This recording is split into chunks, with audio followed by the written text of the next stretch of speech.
Fox 2 News is working for you. Live at 11 starts now.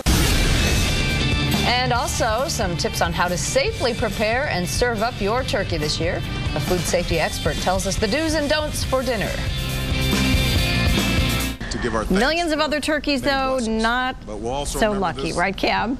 This is a time. All right, Sherry, and we have two here that didn't make the grade. But the U.S. Department of Agriculture estimates 80% of foodborne illnesses are linked to meat and poultry. So Fox 2 is working for you to make sure you properly handle and cook your Thanksgiving turkey this year.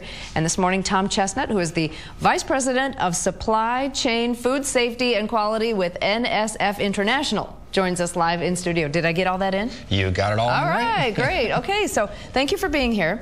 You're going to show us some things that we might have just overlooked, and we get careless, and we're getting in a hurry, and we're preparing our dinner, and this could really be a problem, though. Yes, it could. And you want to start out by properly thawing your turkey. If you brought it home and it's frozen, put it on the bottom shelf of the refrigerator. Give it a good 2 or 3 days to thaw out.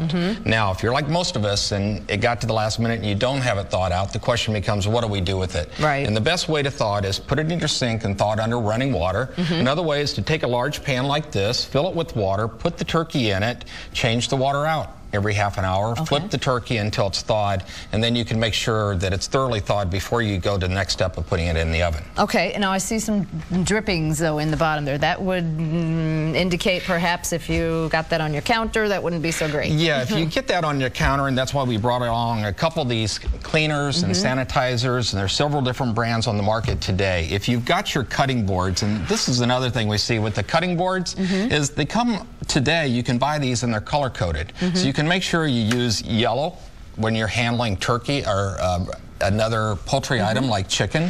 Use your green when you're cutting up your vegetables, and it's a way to keep them separated. But sanitize your work surfaces, sanitize your cutting boards by using products like this. Okay.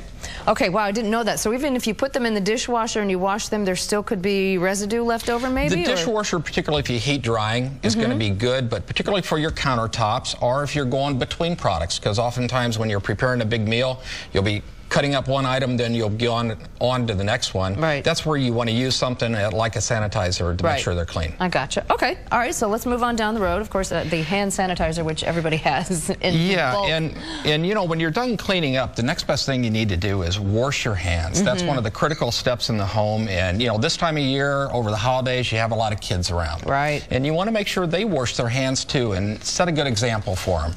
And something we have at NSF, it's called scrubclub.org, is a way, it's an interactive program just for kids to go online and learn how to wash their hands and use good hygiene. And this time of year, around the holidays, it's just a great time to emphasize that. Right, you know, we used to say sing happy birthday. Now I think they say sing happy birthday twice to make sure your hands are clean. Okay, and then you brought some other things over here. Yeah, probably the single most important piece of equipment in a kitchen would be a thermometer. You know, on your turkey, if you're cooking it, you want to make sure all the parts that cook that turkey are cooked to 165.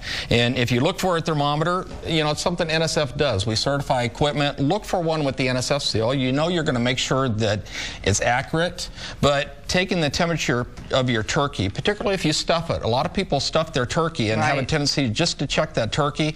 You got to make sure that stuffing hits 165 too. Okay. In fact, we recommend that you cook it separately, which makes it a lot easier. And it does make it tastier, in my opinion. All right, Tom, great advice. Thank you very much for joining us. Okay, thank you. And we'll be right back.